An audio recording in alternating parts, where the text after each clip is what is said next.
Question number 4। यहाँ पर हमने क्वेश्चन 1 से स्टार्ट करना था, जो मैंने आपको होमवर्क दिया था, लेकिन मुझे पता है कि आप लोगों ने नहीं किया।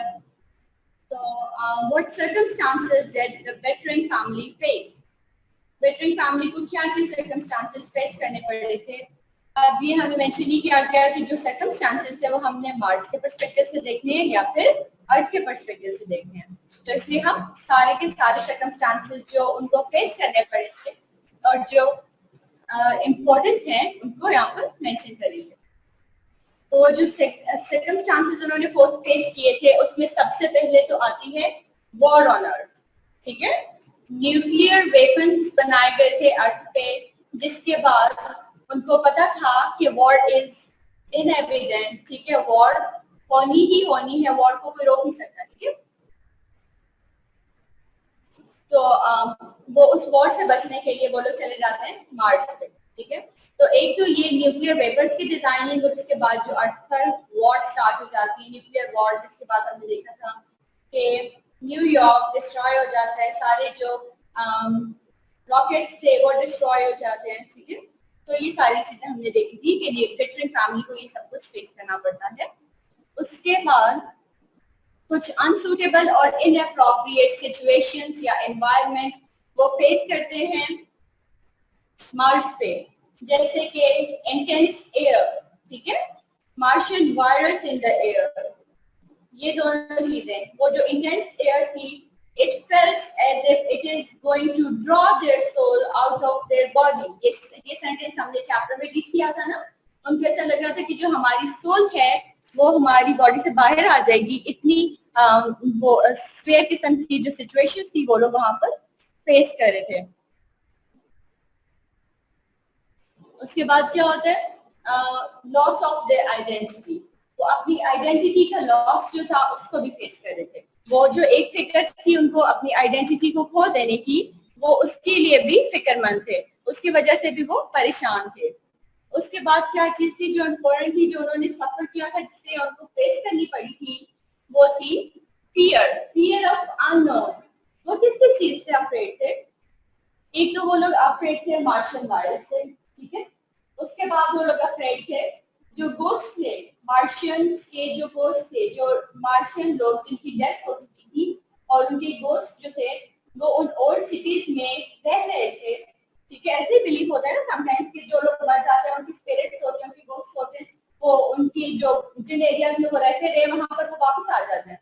तो मिस्टर बिट्री को भी ये वाली फीलिंग आती थी कि जो गोस्ट मार्शियन वो यहाँ पर रिजाइड करते हैं, वो यहाँ पर रहते हैं। तो इस वजह से भी वो खौफजदा फील करते थे, अफ्रेड फील करते थे। और फिर उन्होंने कुछ विजन्स खुद से अपने माइंड में बना ली थी। विजन्स किस किस चीज की?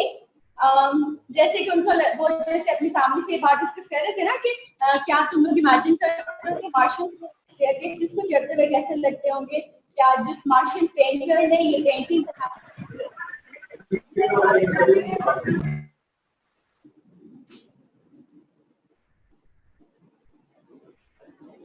ये जो चीजें थी, ये जो बातें थी, इनके वजह से वो अफ्रेड फील करते थे।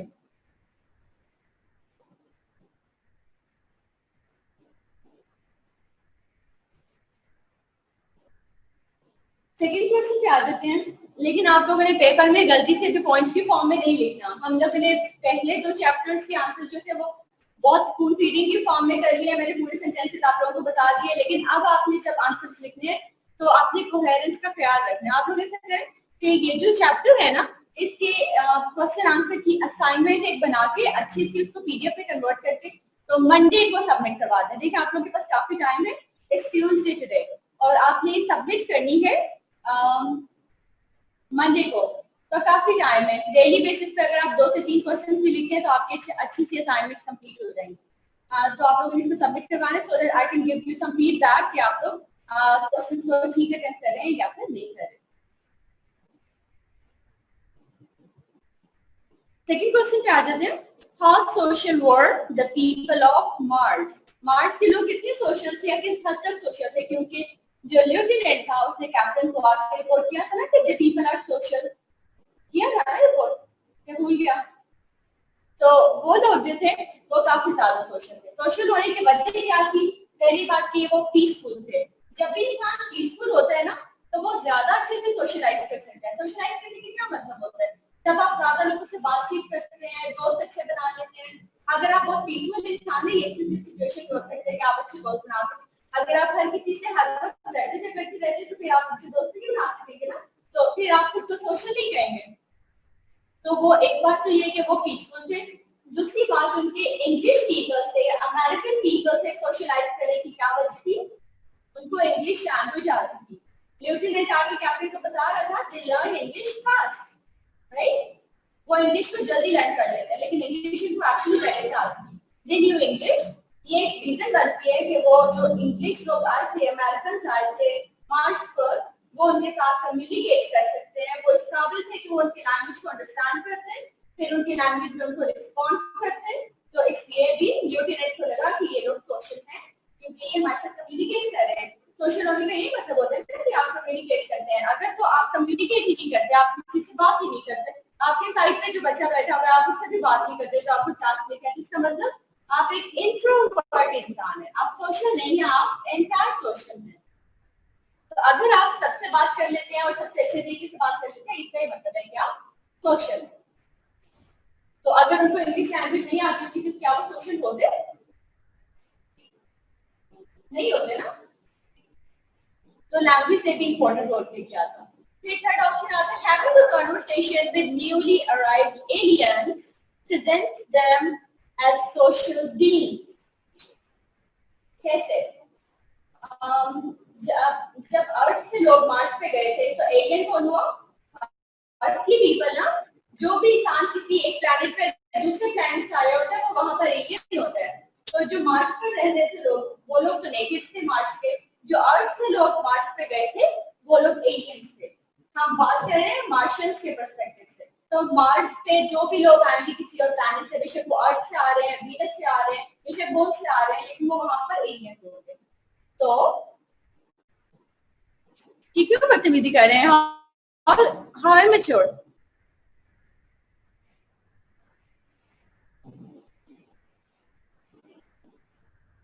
तो वो जो लोग बाकी प्लैनेट से गए थे वो वहां पर एलियंस थे, और जो मार्स के लोग थे उनकी ये जो कैपेबिलिटी थी कि वो न्यूली अराइव्ड एलियंस से भी बहुत अच्छे तरीके से, बहुत फ्रैंकली उनसे कम्युनिकेट कर लेते थे, उनसे बातचीत कर लेते थे। उन्होंने आगे उनसे पूछा कि हमारे अर्थ से कुछ फेलोज आए थे कुछ टाइम पहले, उनका क्या हुआ, वो कहाँ चले गए? तो वो उनको बता देते हैं कि वो हमें नहीं पता कि वो कहाँ चले गए, हमें कुछ आइडिया नहीं है, ठीक है। तो इसका मतलब कि वो जो कन्वर्सेशन कर सकते थे उनसे, तो इस जेस्चर ने भी उनको सोशल बीइंग्स डिक्लेयर किया। अगर सपोज कि अगर आपकी क्लास में एग्जांपल ले लेते हैं कि आपकी फिजिक्स की क्लासेस हो रही हो और पहले क्लास में सारे बच्चे हों जो आपस में बहुत अच्छे फ्रेंड्स हों, ठीक है, और बाहर से एक न्यू बच्चा आ जाता है क्लास में, तो आप अगर उस न्यू वाले आने वाले बच्चे के साथ बहुत अच्छे तरीके से कम्युनिकेट नहीं करते, फ्रेंडशिप नहीं करते, इसका मतलब ये होगा कि आप लोग सोशल नहीं है। और अगर आप न्यू आने वाले बच्चे से भी अच्छे तरीके से कम्युनिकेट करते हैं, उसके साथ भी फ्रेंडशिप करते हैं, उसको भी अपने साथ मिक्स होने का चांस देते हैं, बिल्कुल ऐसे बिहेव करते हैं जैसे वो भी आपको फ्रेंड को, उसको अकेला नहीं छोड़ देते, तो इसका मतलब कि आप लोग सोशल हैं। तो उन्होंने भी यही किया था, किसी और प्लैनेट से जो लोग आए थे उनको अकोमोडेट किया था, उनको जिस हेल्प की जरूरत थी या जो जो इन्फॉर्मेशन को रिक्वायर्ड थी उनको वो इन्फॉर्मेशन दे दी गई थी। नेक्स्ट क्वेश्चन क्या आता है? How did the life change finally? Was this better or worse?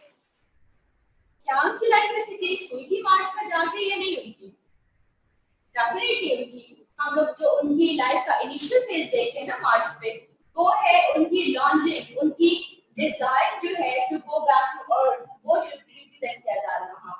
आपने देखा कितनी कोशिश करते हैं वो लोग अर्थ पर वापस आने के लिए, कौन से सिग्नल्स भेजते हैं हम लोगों को, अर्थ को सिग्नल्स भेजते हैं, जो उनके फेलोज थे अर्थ पर उनको सिग्नल्स भेजते थे बार-बार, अल्लाह से लड़के उनका रास्ता जो था वो डिसकंटिन्यू हो गया था, उनका कनेक्शन ब्रेक हो गया था जब वॉर के अंदर। तो उससे पहले तक वो उनको कनेक्शन या कुछ मैसेजेस कन्वे करते थे कि हमें यहाँ पर आकर रेस्क्यू किया जाए, ठीक है। और उसके अलावा हम उनकी एफर्ट्स जो थी अर्थ पर वापस जाने की, हम उनको भी ऑब्जर्व करते हैं। वो रॉकेट बनाने की खुद कोशिश करनी शुरू कर देते हैं, वो आइडियली नहीं बैठते। उनकी जो पूरी कोशिश थी वो होती है कि हम किसी तरह रॉकेट बना के उसमें ही हम वापस चले जाएं। वो इस थ्रेट को, इस रिस्क को लेने के लिए भी तैयार हो जाते हैं कि अगर रॉकेट जो था वो अच्छा नहीं बना हुआ और दरमियान में हमारी डेथ हो जाती है रॉकेट के बर्स्ट होने से, तो वो इस रिस्क को भी बियर करने की कोशिश कर लेते हैं, लेकिन वो मार्स पर स्ट्रैंडेड रहने को प्रेफर नहीं करते। मार्स पर स्ट्रैंडेड रहने का मैंने मतलब आपको बताया था कि जब आप एक जगह पर बाउंड हो जाते हैं, इसका मतलब होता है स्ट्रैंडेड। तो वो इस बात को प्रेफर नहीं करते कि हम स्ट्रैंडेड मार्स पर रहें, बल्कि वो कोशिश करते हैं कि किसी भी तरह हम मैनेज करें, मार्स से बाहर निकले अर्थ पर चले जाएं। और फिर और क्या बिहेवियर हमने देखा कि वो मार्शियन फूड्स ही लेते, वो अपनी वो वाली फूड लेते हैं जो वो डीप फ्रीजर में रखते थे, जो वो अर्थ से लेकर आ रहे थे, राइट। तो वो अपनी आइडेंटिटी को चेंज करने की, चेंज ना होने से बचाने की पूरी कोशिश करते हैं। वो अपनी आइडेंटिटी को रिटेन रखने की, अपने आई कलर को और अपनी स्किन टोन को रिटेन रखने की पूरी कोशिश करते हैं। ये सब जो चीजें हैं ये हमें बता रही थी कि वो अपनी जो उनकी लॉन्चिंग थी, उनके डिजायर था अर्थ पर वापस जाने का, वो शो हो रहा था इन सब चीजों से। लेकिन फिर आहिस्ता आहिस्ता चेंजेस क्या आए, उन्होंने वो जिस मार्शियन वायरस से डरते थे उस मार्शियन वायरस से डरना छोड़ दिया, ठीक है।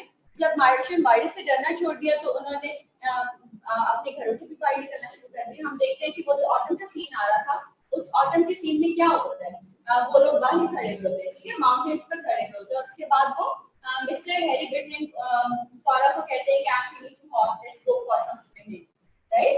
तो इसका मतलब कि उन्होंने मार्शियन एटमॉस्फेयर को, मार्शियन एनवायरनमेंट को एक्सेप्ट कर लिया, मार्शियन इंटेंस एयर को एक्सेप्ट कर लिया उन्होंने। अब वो मार्शियन एनवायरनमेंट में बाहर चले जाते थे, घर से भी बाहर निकल जाते हैं, और देखिए जितना वो मार्शियन एटमॉस्फेयर में या मार्शियन एनवायरनमेंट में बाहर जाएंगे उतने ही उनकी फिजिकल चेंजेस पर इम्पैक्ट होंगे।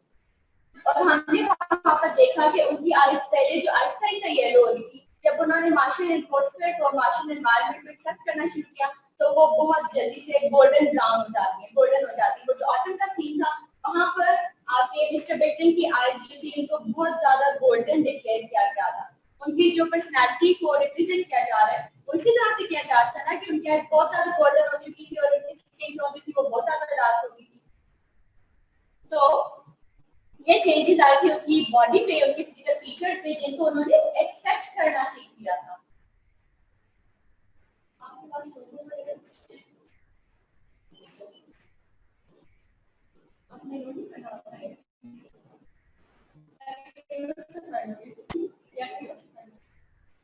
तो उन्होंने क्या किया, मार्शियन वायरस से भी डरना छोड़ दिया।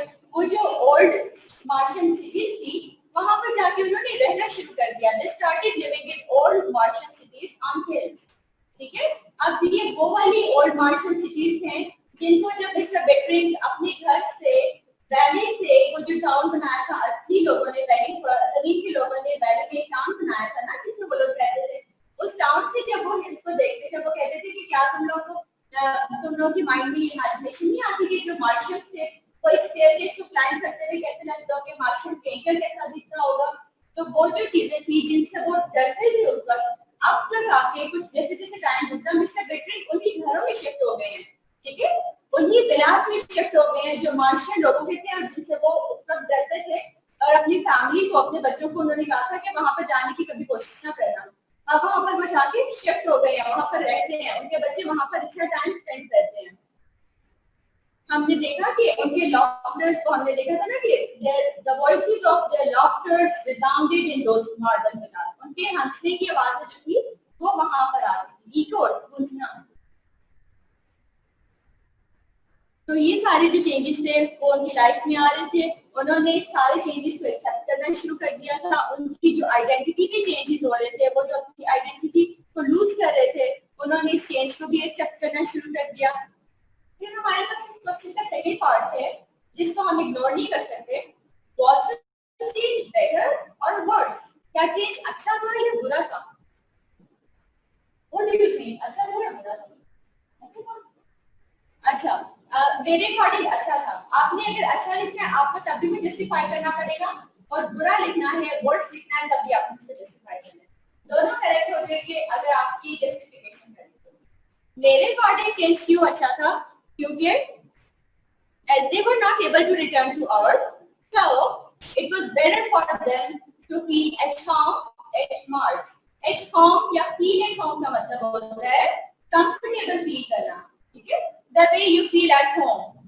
तो आप अगर उसी तरह किसी और जगह पे भी कंफर्टेबल फील करते हैं ना, बेशक आप अपने घर से बाहर हैं, बेशक आप अपने फ्रेंड के घर पर हैं, अगर आप कंफर्टेबल फील कर रहे हैं तो आप उसके लिए ये एक्सप्रेशन यूज कर सकते हैं कि I am feeling at home. ठीक है, तो ये जो चेंज था ये उनके लिए अच्छा इसलिए था, बेटर इसलिए था क्योंकि वो लोग अर्थ पर वापस नहीं जा सकते थे।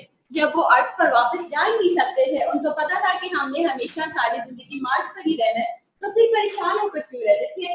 Why to be afraid of everything that was part of their life or that was going to be a part of their life? उनकी जिंदगी का हिस्सा बनने वाली थी ना वो जो मार्शियन वायरस था, वो उनकी जिंदगी का हिस्सा हमेशा के लिए रहने वाला था। वो जो इंटेंस एयर थी, वो जो वेदर कंडीशंस थी मार्स की, वो उनकी जिंदगी का हिस्सा हमेशा रहने वाली थी। इसलिए वो उनको चाहिए था कि वो उसके साथ एडजस्ट करते हैं, और उन्होंने एडजस्ट कर लिया। तो ये जो चेंज था ये बेहतर था, अच्छा चेंज था, बुरा नहीं था। नेक्स्ट क्वेश्चन पे आ जाते हैं। What differences can you point out in the lifestyle of people of two different planets? तो two different planets कौन कौन से थे हमारे पास? एक होता है मार्स, एक होता है अर्थ। इन दोनों पर जो लोग रहते थे उनके लाइफस्टाइल में डिफरेंस था।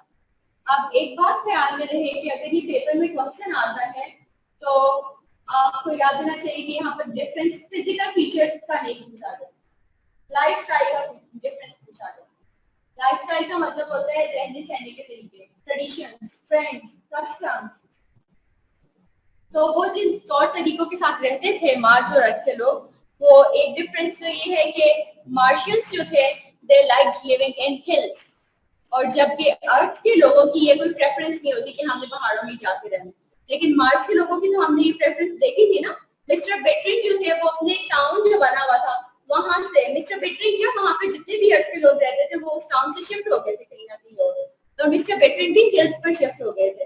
तो उसके बाद जब भी कौरा कहती थी कि हम वापस चलते हैं तो मिस्टर बेटरिंग क्या कहते थे कि हम शायद नेक्स्ट ईयर वापस जाएं, या शायद नेक्स्ट टू नेक्स्ट ईयर वापस जाएं, या शायद उससे भी नेक्स्ट ईयर वापस जाएं। ठीक है, कि हम शायद 1 साल बाद या 2 साल बाद या 3 साल बाद वापस जाएं। इसका मतलब कि कोई प्लानिंग नहीं है उनके खास वापस जाने की, वो उनका कोई खास इंटरेस्ट नहीं है कि वो वापस जाके वैली में रहे, वो हिल्स पर रहना ज्यादा पसंद करते हैं। और जब हम देखते हैं अर्थ की, तो अर्थ के लोगों की ऐसी कोई खास प्रेफरेंस या प्रायोरिटीज नहीं होती कि हमने पहाड़ों पर रहना है। फिर आता है कोई पीसफुल एंड काम। जो मार्स के लोग थे ना वो पीसफुल थे, वो काम थे, वो सोशल थे, वो फ्रेंडली थे।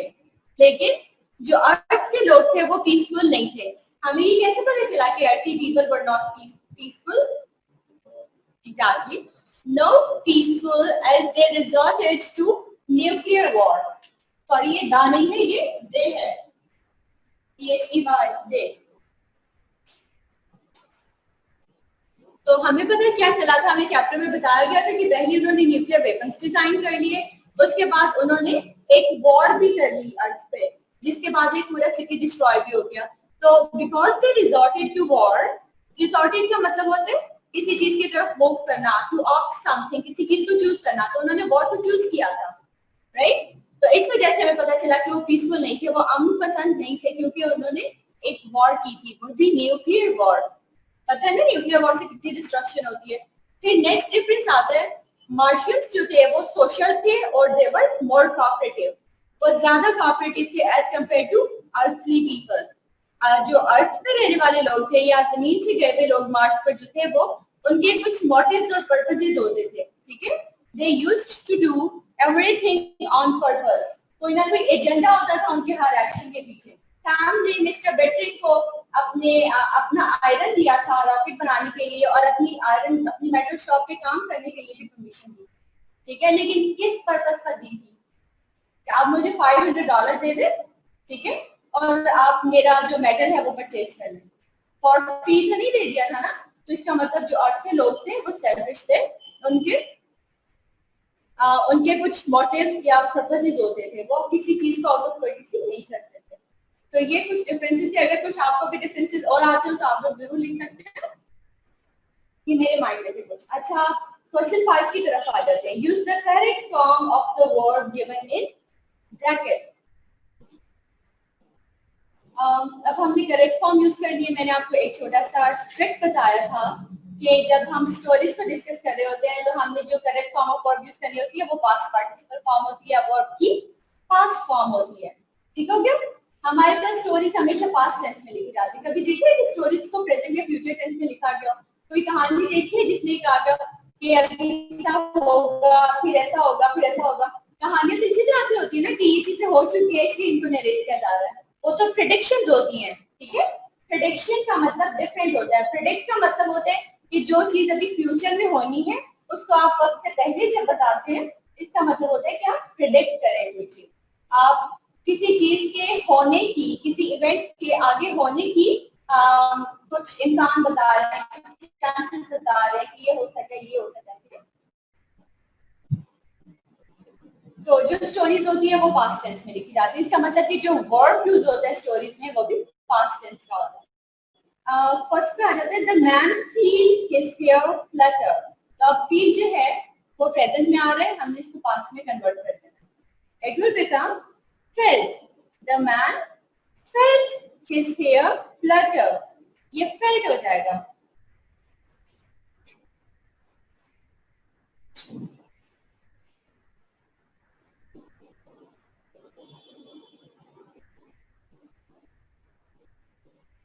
नेक्स्ट को देख लेते हैं। They see the old cities. See the old cities भी प्रेजेंट में आ रहा है, तो हम इसको पास्ट में कन्वर्ट करते हैं तो क्या हो जाएगा? They saw the old cities.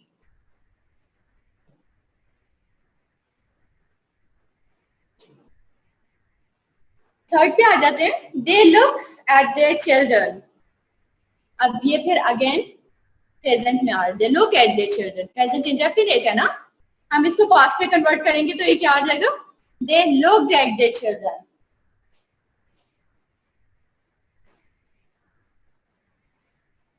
Fourth पर आ जाते हैं। Laura stumble through the settlement. अगर हम इसको पास्ट में कन्वर्ट करेंगे तो ये क्या करेक्ट फॉर्म हो जाएगी? Laura stumble.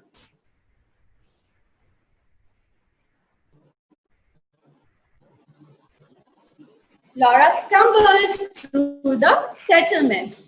फिफ्थ पर आ जाते हैं।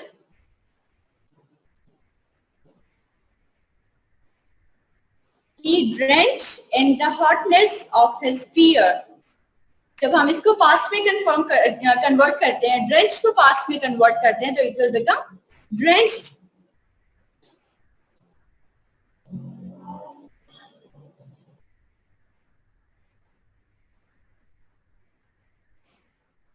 He drenched in the hotness of his fear. Coming towards question 7, sorry, part 7. Harry moved into the metal shop. इसको जब हम पास्ट में कन्वर्ट करते हैं तो it will become Harry moved into the metal shop.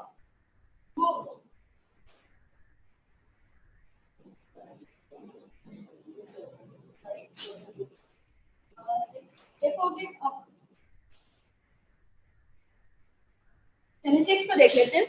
All the boards warp out of shape. Warp out का मतलब हम लोगों ने डिस्कस किया था कि जब भी कोई भी चीज डिफॉर्म हो जाती है, डी शेप हो जाती है, तो हम उसके लिए warp out का एक्सप्रेशन यूज करते हैं। तो इसको जब हम पास्ट में कन्वर्ट करेंगे it will become warped out.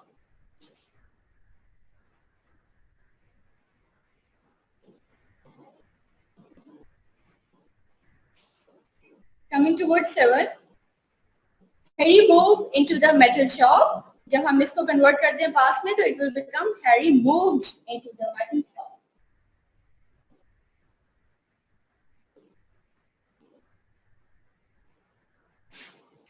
Coming towards 8, his wife appeared with his supper in a basket. जब हम इसको पास्ट में कन्वर्ट करते हैं तो ये क्या आ जाएगा? Appeared.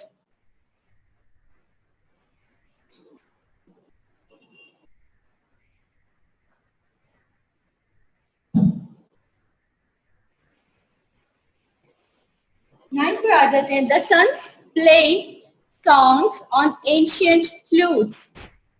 Played.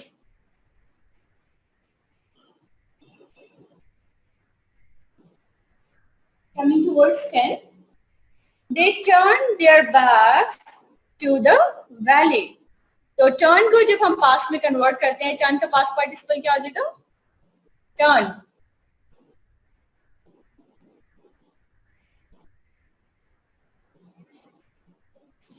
अच्छा, इस चैप्टर की जो पंक्चुएशन है वो आप लोगों ने खुद करनी है। पंक्चुएशन पे काम कर रहे हैं आप लोग कि नहीं? नो?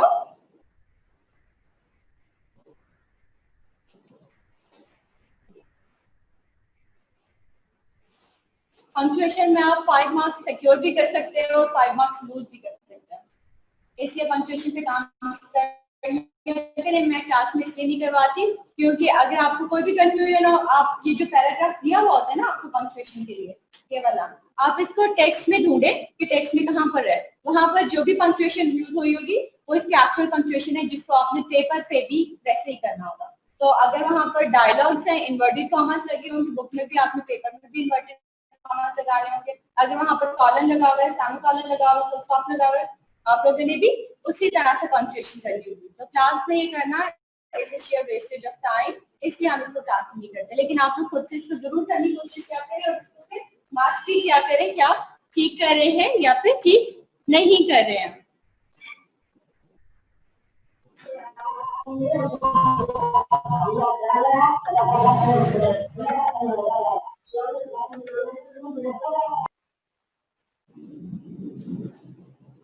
चलिए थोड़ा सा चैप्टर को रिवाइज कर लेते हैं। तो हमारा जो चैप्टर था dark flavour and golden eyes, इनमें हमने क्या क्या डिस्कस किया था, जो फिजिकल फीचर्स थे उनको डिस्कस किया था। हमने थीम क्या देखा था कि जो थीम है आइडेंटिटी क्राइसिस का, वो क्या होता है, आइडेंटिटी क्राइसिस क्या होता है, क्राइसिस का क्या मतलब होता है, जब आपके पास कोई चीज डेफिशिएंट होती है, ठीक है, जब आपके पास कोई चीज इनसफिशिएंट होती है, इसका मतलब आप क्राइसिस में हैं। हम इकोनॉमिक क्राइसिस को भी डिस्कस करते हैं ना अपनी नॉर्मल लाइफ में। इकोनॉमिक क्राइसिस का क्या मतलब होता है कि जो माली सूरत हाल है वो स्टेबल नहीं है, वो अनस्टेबल है। तो क्राइसिस का मतलब होता है when you are not having sufficient enough things to fulfil your requirements, आपके पास उतनी चीजें नहीं है जो आपकी नीड्स को पूरा कर सके। तो आइडेंटिटी क्राइसिस का मतलब होता है कि जब आप अपनी आइडेंटिटी को रिटेन नहीं रख सकते और जो आपका ओरिजिन है उसके साथ रिलेट करने के लिए आपकी आइडेंटिटी इनसफिशिएंट हो जाती है। मार्स पर जाने वाले लोगों के साथ क्या हुआ था, उनकी आइडेंटिटी क्या सफिशिएंट रही थी कि वो उसके साथ या अपने ओरिजिन के साथ रिलेटेड रहते, नहीं रही थी। जो अर्थ से लोग गए थे उन्होंने भी उनको मार्शियन कहना शुरू कर दिया था, सिर्फ इसलिए क्योंकि उन्होंने अपनी आइडेंटिटी को लूज कर दिया था। Losing your identity means cutting of the ties from your origin, right. जब आप अपनी आइडेंटिटी को लूज करते हैं, इसका मतलब आप अपनी जो टाइज होती हैं, अपनी जो लिंकेज होती है अपने ओरिजिन के साथ, उसको कट ऑफ कर रहे होते हैं, उससे निगेट कर रहे होते हैं। तो फिर हम लोगों ने इसमें और ये बात डिस्कस की थी कि they were worried because of being stranded on Mars, ठीक है, मार्स पर आना भी उनकी अपनी चॉइस थी, लेकिन मार्स पर स्ट्रैंडेड रहना भी उनके लिए एक्सेप्टेबल नहीं था। वो ये नहीं चाह रहे थे कि वो मार्स पर स्ट्रैंडेड रहें, वो चाहते थे कि हम अर्थ पर वापस चले जाएं। और मार्स पर क्यों आए थे, अपनी लाइफ को सेव करने के लिए। वो नहीं चाहते थे कि वॉर हो अर्थ पर, न्यूक्लियर वॉर हो और हम भी सब लोगों की तरह हमारी भी डेथ हो जाए।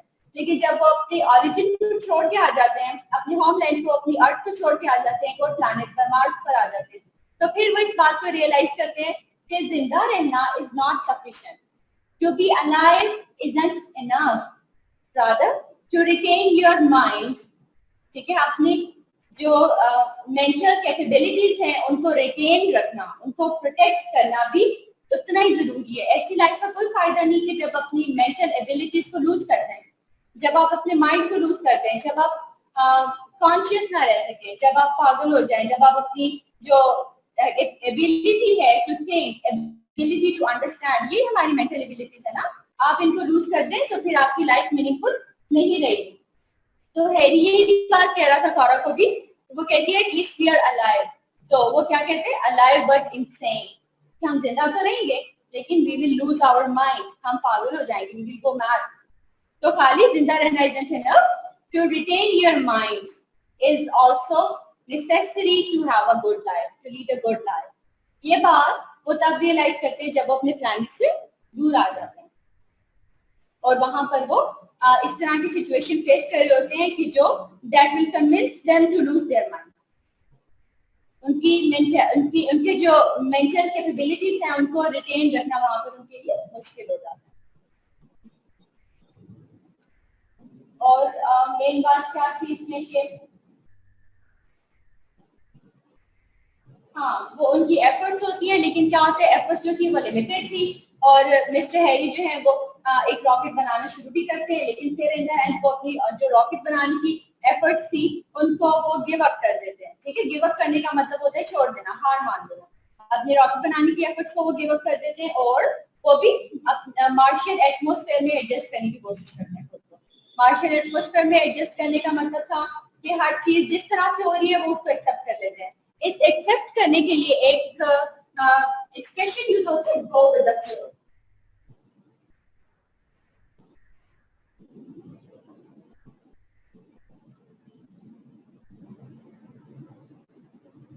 तो जब हम बात करते हैं ना, हमारा जो पार्ट 4 का सॉरी क्वेश्चन नंबर 4 का पार्ट 3 था जिसमें हमने देखा था कि चेंज जो था वो बेटर था या नहीं था, तो उसमें हम ये बात भी रिलेट कर सकते हैं कि he opted to go for with the flow. जिस तरह चीजें चल रही थी उसने सोचा कि चलो ठीक है चलने देते हैं, मैं इतनी ज्यादा एफर्ट अकेला नहीं कर सकता कि जो चीजें हो रही है मैं उसको रोक सकूं, या फिर जो चीजें मैं नहीं रोक सकता तो मुझे उसको गिव अप कर देना चाहिए और मुझे भी जो जैसे चल रहा है उसके साथ वैसे ही चलना चाहिए और मेरी जिंदगी भी आसान चाहिए। ठीक है, तो वो सब लोग ये डिसाइड करते हैं that it's better to go with the flow. वो फिर अपनी एफर्ट्स पर गिव अप कर देते हैं जो गोल्स पर जाने के लिए कर रहे थे। वो मार्शियन फूड्स को भी टेक करना शुरू कर देते हैं, मार्शियन एटमॉस्फेयर को भी पर भी एडजस्ट कर लेते हैं। वो अपने स्किन टोन, अपने आई कलर का जो चेंज होना था, अपने फिजिकल फीचर्स की जो चेंजिंग थी उसके ऊपर भी कंप्रोमाइज कर लेते हैं। ठीक है, और ये सारे जो चेंजेस थे उनकी लाइफ में उनको एक्सेप्ट कर लेते हैं और इन द एंड वो मार्शियंस की तरह पीसफुली और कामली अपनी जिंदगी गुजारने लगते हैं। और इनफैक्ट वो फिर अपने पास्ट का मजाक उड़ा रहे थे ना, अपनी पास्ट को रिडिक्यूल कर रहे थे। they were not aware of the fact कि वो ही अर्थली पीपल थे, लेकिन वो उनका मजाक उड़ा रहे थे। जब वो मार्शियन हाउसेस में रहते थे तो उनमें एक सेंस ऑफ सुपीरियरिटी भी बिल्डअप हो गई थी। वो अपने विलास को, जो अपने मॉडर्न विलास थे, उनको वो सुपीरियर कंसीडर करते थे, खुद को वो सुपीरियर बीइंग कंसीडर करते थे। और जो बाकी सेटलमेंट्स उनको वैली में नजर आ रही थी जिनको वो अर्थ सेटलमेंट कंसीडर करते थे, या वो कहते थे कि ये वाली जो सेटलमेंट थी ना ये जमीन के लोगों ने यहाँ पर आकर बनाई थी, तो वो उनको रिडिक्यूल करते थे कि कैसे फजूल किस्म के घर बनाए हुए इन्होंने। तो फिर वो कहती है कि शायद वो बस इतना ही कर सकते थे, उनका नॉलेज इतना ही रहा कि this was the best thing they can do. वो हमारी तरह नहीं थे, वो हमारी तरह इतने एफिशिएंट और जैसे कॉम्पिटेंट होते हैं ना वो नहीं थे, वो बस इतना ही कर सकते थे। तो वो बहुत ही ऑर्डिनरी किस्म के लोग थे और बहुत फजूल लोग थे। अच्छा वो भी चले गए।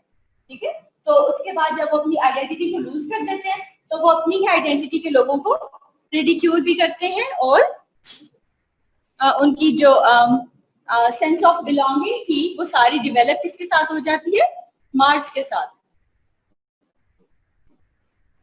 जी क्वेश्चन करें, अगर कोई क्वेश्चन है तो।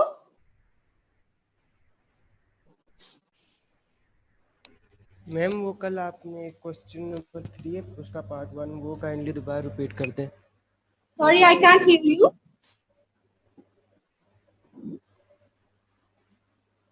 आप टाइप करके मैं देख लेती हूँ और मैं उसका आंसर कर दूँ। ठीक है, जल्दी से टाइप करें इससे पहले कि आंसर हो जाए।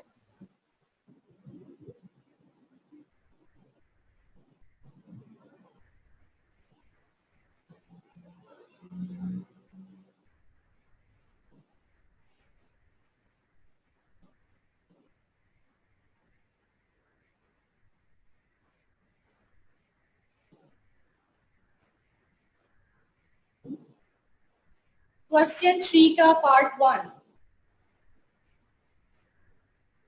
ठीक है, क्वेश्चन 3 के पार्ट 1 में आ रहा है why did Harry want to go back to the earth. वो अर्थ पे वापस क्यों जाना चाहता था, क्योंकि वो लोग अपनी आइडेंटिटी को लूज कर रहे थे। ठीक है, हैरी चाहता था कि वो अपनी आइडेंटिटी को लूज ना करे। हैरी को मार्स का एनवायरनमेंट पसंद नहीं आया था, उसका मार्स का एनवायरनमेंट ऑप्टिमम नहीं लग रहा था। OPTIMUM, ऑप्टिमम, ये वर्ड आप अपने आंसर में लिख सकते हैं। अच्छा है, तो ये जो एनवायरनमेंट था मार्स का, ये हैरी को ऑप्टिमम नहीं लग रहा था, इसलिए वो डिसाइड क्या करते हैं कि हमें अर्थ पर वापस जाना चाहिए। और फिर वो खुद को सुपीरियर समझता था, ठीक है। हम ये बात भी, जैसे वो मार्स का, जब मार्स से बिलोंगिंग होगी थी तो उन्होंने मार्शियन समझ के खुद को सुपीरियर समझना शुरू कर दिया। और जब हम इस मोमेंट पर देखते हैं ना, तो वो ये कह रहा था, we are decent people, we are earthly people, right. उसने ये बात, ये डायलॉग कहा था, we are neat and clean and decent people, we are earthly people, we I am sick of this. उसको मार्स का जो एटमॉस्फेयर था वो पसंद नहीं आ रहा था। क्यों पसंद नहीं आ रहा था? क्योंकि वो अर्थली होने की वजह से, जमीन के साथ अपना बिलोंगिंग होने की वजह से, रिलेशन होने की वजह से वो खुद को सुपीरियर कंसीडर कर रहा है। और वो ये कह रहा है कि मार्स का एनवायरनमेंट इतना अच्छा नहीं है कि हम